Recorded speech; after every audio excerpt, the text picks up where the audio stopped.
What's going on, everybody? Welcome back into Hot Mike Sports. I'm your host, Ben Merrick, coming at you with another daily sports talk video.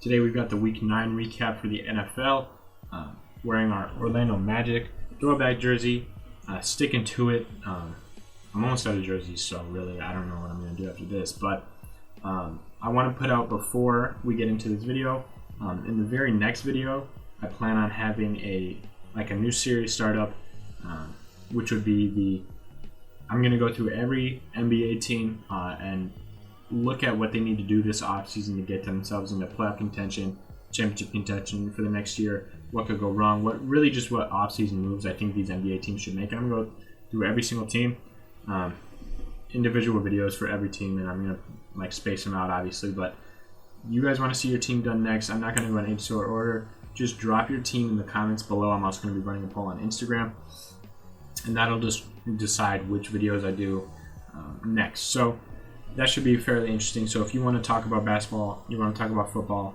on the daily, come to this YouTube channel, subscribe, and you'll get daily videos. I don't know what else you could ask for. So I'm going to have this slate of NFL Week 9 games pulled up right here. I'm going to go through them with you guys, briefly talk about each game, and teams to look for down the stretch going into the playoffs, because we're getting to the end of the year now. It's sad to say, but we are, and this is something we need to look forward to now, is the playoffs. Some team seasons are ending, like my own Chargers team. It's over already. The Cowboys, it's over. But for some teams, this is really picking up, and this could be a tight playoff run for them. So we'll have to see what happens. I'm going to start off with the Thursday game. We have Packers 34 over the 49ers 17. When you look at who was out for the 49ers, this was pretty expected going into game time. Aaron Jones actually played for the Packers, which if you're an Aaron Jones fantasy owner and you didn't start him like me, that's really depressing. I expected Aaron Jones to not play, because that's what the insights were saying, and then he played, and he got a good 10.5 on half touches. So that was really good for Aaron Jones, really good for the Packers. It was an all-around dominant win. Really couldn't expect much less. Definitely a good momentum thing for the Packers. I think the 49ers are definitely out of that division now. This is a wash season for them just due to all the injuries.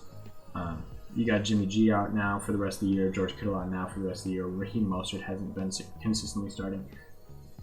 You can't really do much about that. So it looks like the 49ers won't make the playoffs. This is pretty much a wash for them. And we'll see. This team has a lot of questions around them, like, will Jimmy G be their quarterback next year?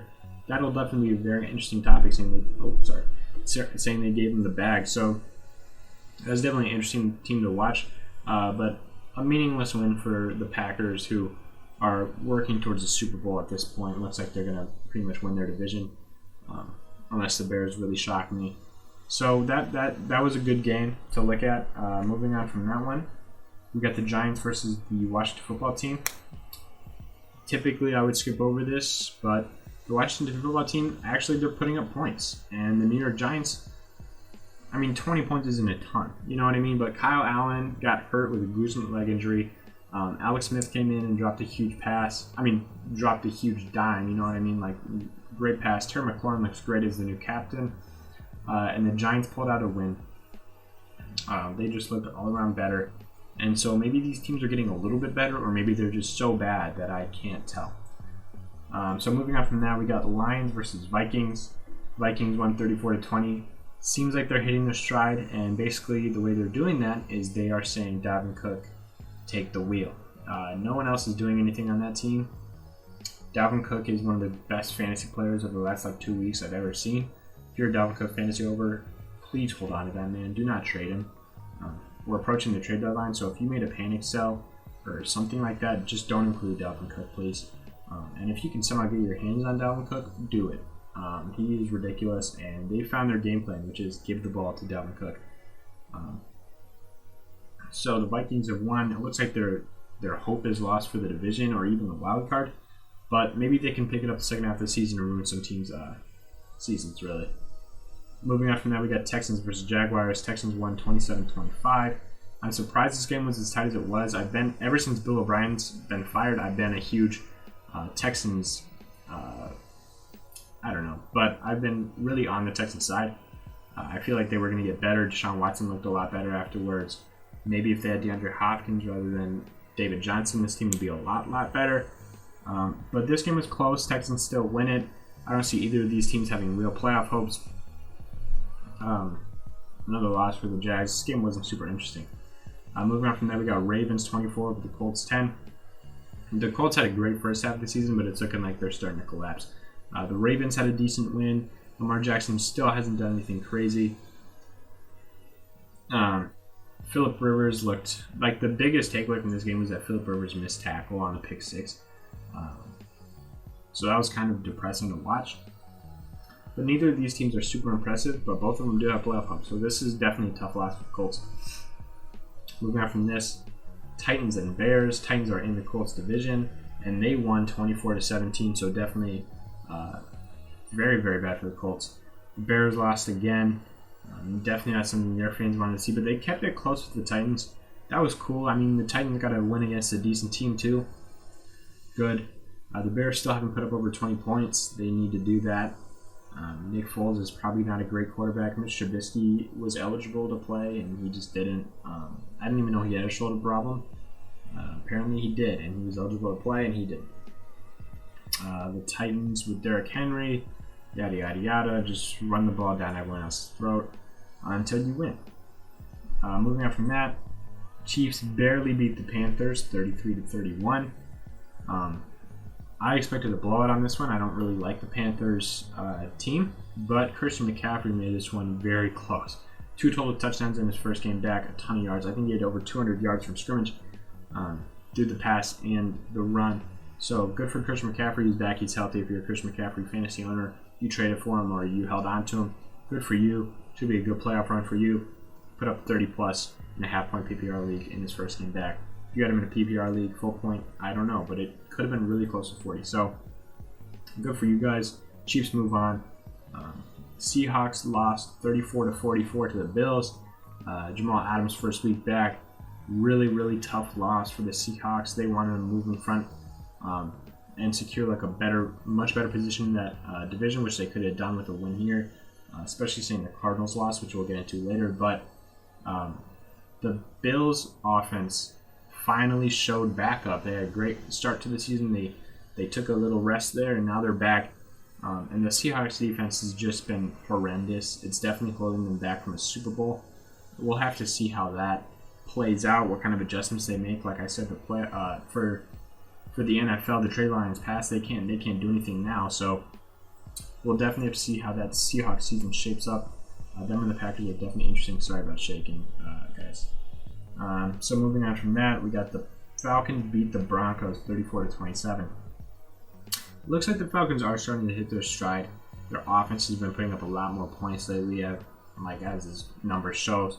The Broncos are putting up some decent points too in the last couple of weeks. They have been playing very lackluster defenses, but maybe this is a good sign from the Broncos and the Falcons. I think both their seasons are washes now, but if you're a Broncos fan, at least you can be a little bit happy. If you're a Falcons fan, you can be more happy than you were like the first 4 weeks of the season. Moving on from this one's a painful one for me. Raiders beat the Chargers 31-26. Another blown loss for the Chargers. This is our 5th one in a row. We blew a lead in the 4th quarter. I don't like this team anymore. I don't want to be a fan, but I am. But I don't want to be at all. I'd rather just not talk about it. Dolphins beat the Cardinals 34-31. Dolphins defense is showing out like crazy. Tua Tagovailoa seems to be a decent starter for them. And the Cardinals had a great week too. It was really just the Dolphins played better, which I never thought I'd say that. But DeAndre Hopkins had a really tough week. Christian Kirk looks to get more and more consistent. He's putting up 20 points in my half-point PPR league in the last 4 weeks. So if you're a Christian Kirk fantasy owner, I guess now's the time to probably start him. The Cardinals look great going into the playoffs. Hopefully they can secure a wild card spot because I like watching that team. They're a really fun team to watch.